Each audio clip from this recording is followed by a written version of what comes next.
to the sponsor. By killing the become a hero in the Muslim world.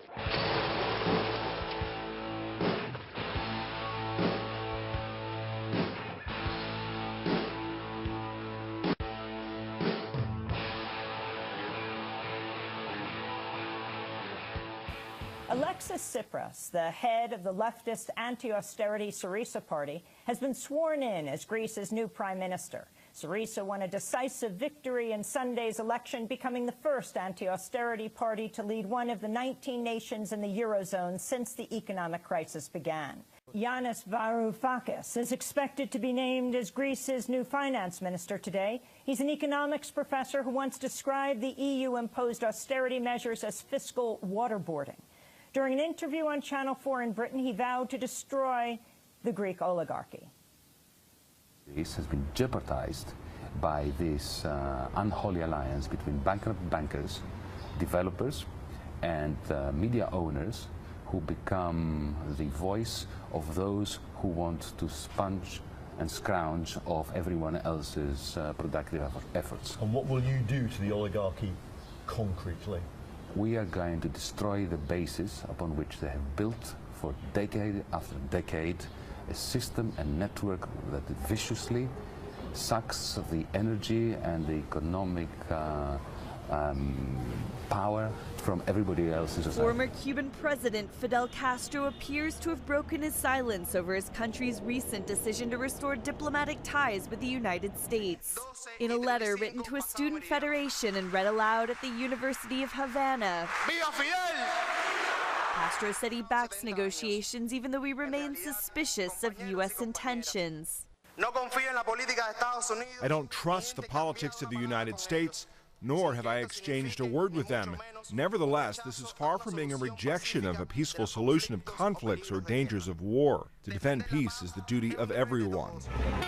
The comments, his first since the historic announcement on December 17th, were also published in the Communist Party newspaper Granma. Remember last week when Obama asked Congress to authorize the use of force against ISIS? It was quite odd, considering how lack of congressional approval has never stopped the government from bombing both Iraq and Syria. But also because the military seems to be doing a fantastic job fighting ISIS without force. It's because, according to our ambassador to Iraq, Stuart Jones, the U.S. is having a, quote, devastating impact on the ragtag group of extremists. He estimates that up to 6,000 ISIS insurgents have already been killed. Keep in mind that officials claim that the entirety of ISIS consists of somewhere between 9,000 and 18,000 fighters. Not to mention the fact that simply being a military-age male in the vicinity of a strike zone automatically counts you as one.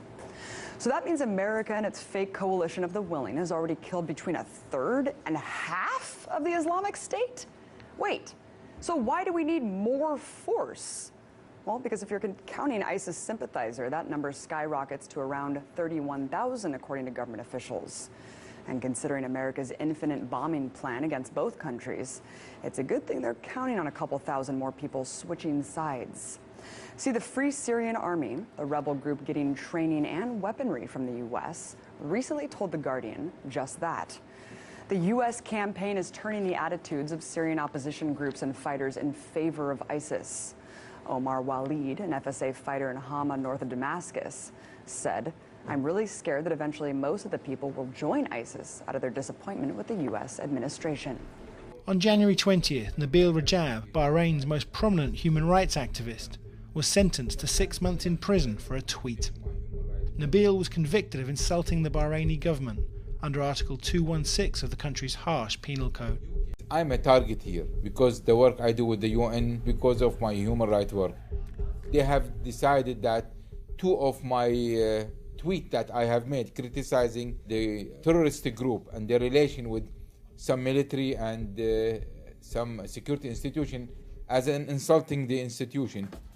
In 2011, pro-democracy protests kicked off in Bahrain, inspired by the Arab Spring.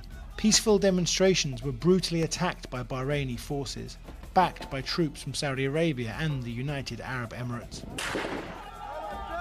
Situation of human rights going backward. But when you come to listen to UK government, you see a different story. And this is the problem we have with the British government. It's not only about silence now. It's about weakening a movement that is calling for democracy and human rights. Oh, this coffee is criminal. Honey, you killed the petunias. Then you admit it. Your coffee really is murder. Papa Eddie, my coffee, it's murder. It's either too bitter or too weak. Try Folgers. Never bitter, never weak, always nice and rich. Because Folgers coffee is mountain grown. Mountain grown? Like the sign says. Mountain grown for richer flavor. Mountains is where the best coffee comes from. Well, all right.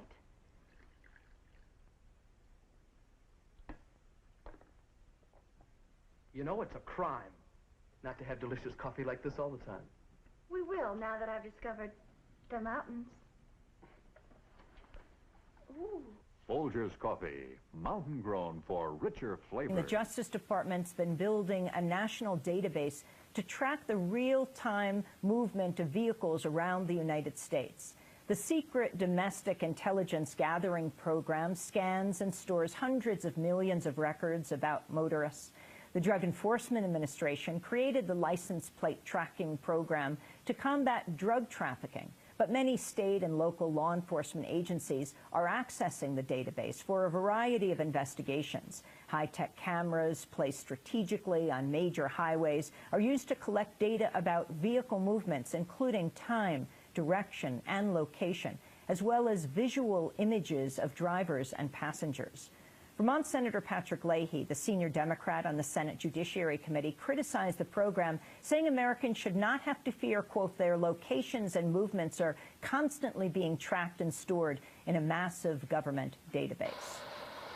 Russian forces have raided the headquarters of an independent television channel run by the Crimean Tatar minority. Early on Monday morning, Russian law enforcement officials entered the offices of ATR in the city of Simferopol. They seized equipment, including servers of archival footage, showing a February 2014 demonstration against Russia's annexation of Crimea, which the Muslim minority group has vehemently denounced. Activists and rights groups say members of the Tatar community have faced discrimination, intimidation, and torture for their opposition to the Kremlin's expansionist plans.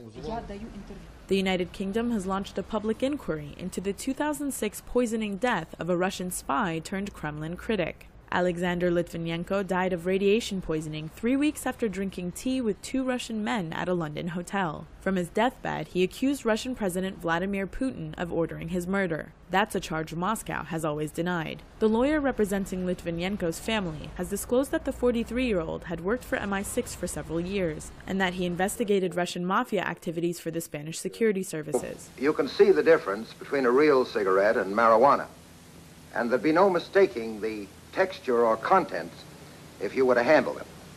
The darker one has been rolled in wheat straw paper. In most of the reefers, a double thickness of paper is used.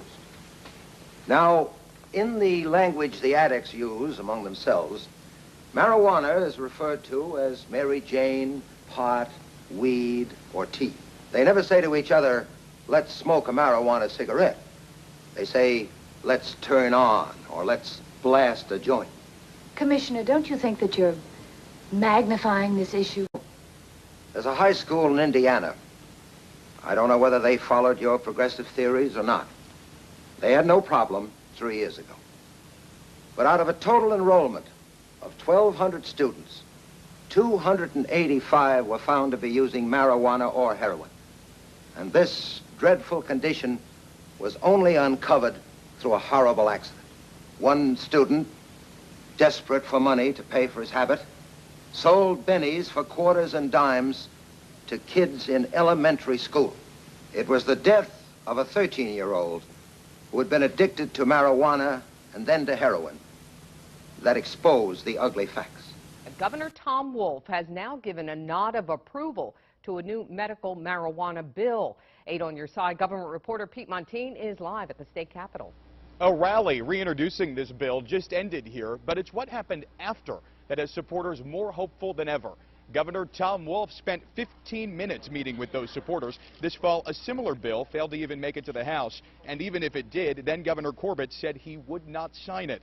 The new governor is giving this medical marijuana bill his blessing because of the support of Senators Fulmer and Leach. If they support it and it takes us farther down the road toward what we all want, which is full legalization of medical marijuana, giving doctors the ability and the right to prescribe the medicine that they think their patients need, I'm for it. Wolf met with families, including Dana Ulrich of Berks County. Her daughter Lorelei has 700 seizures a day, and she could be helped by a cannabis-derived oil. She said after this meeting, the winds of change here have switched 180 degrees in favor of medical marijuana legalization. Drive northeast from Saskatoon along the pure Prairie Highway, and there's an unmarked turnoff that takes you onto a dirt road, then to the gates of a nondescript building. You'd never guess what was inside. It's a field of dreams. 150,000 square feet of growing space. That's about the size of 2.5 football fields. Probably the biggest legal marijuana grow-op in the world. Wow. Run by a prairie boy named Brent Zettel. This is the good stuff. This is a Cheech and Chong's dream, man. If I'm looking over this, what is this worth right here? About just under $300,000. He's been growing marijuana now for 14 years. An interesting dynamic is that every single marijuana plant has a different smell. So the staff know these plants by their numbers, but they also know them immediately by their smells. His operation has the smell of success. Not bad when you consider growing up on a farm in Saskatchewan. He says he never even touched the stuff. Me and my buddies, we drank. I didn't even know. Truth is, I hadn't ever seen a live plant until I actually got the contract with Health Canada. So I hadn't ever seen it, even I saw what a plant looked like. That's the way we want every crop to be, right? Back in 2000, Zettel opened Canada's first ever medical marijuana grow-op in an abandoned zinc mine. Back then, he was the only licensed producer for Health Canada. But his business, called Cannabed, outgrew the mine, so he built this facility. And since then, he's watched the market grow, as all those baby boomers find a renewed reason to smoke. Thousands of protesters marched Monday to mark 4 months since the disappearance of 43 students in September. The students were allegedly abducted by local police working with drug gangs, and according to one report, possibly federal forces as well. Mexican authorities have said the students were incinerated at a garbage dump by drug gang members, but forensic experts say they've been unable to match incinerated remains found in the dump with DNA of the missing students. Only one student's remains have been positively identified. And police in Denver, Colorado, have shot and killed a teenage girl. Police say the girl was driving a stolen vehicle and struck and injured an officer, although it's unclear whether she did so on purpose. The girl's been identified by friends as 16-year-old Jessica Hernandez. According to the Denver Post, a video captured by a neighbor shows police handcuffed and appeared to search the girl after she was shot, rolling her on her back and stomach as she lay limp and motionless. Police took the other teenagers who were in the car with Hernandez into custody. Monday night, residents held a vigil in the alley where the shooting took place, holding placards, including one that said, "Girls' lives matter too."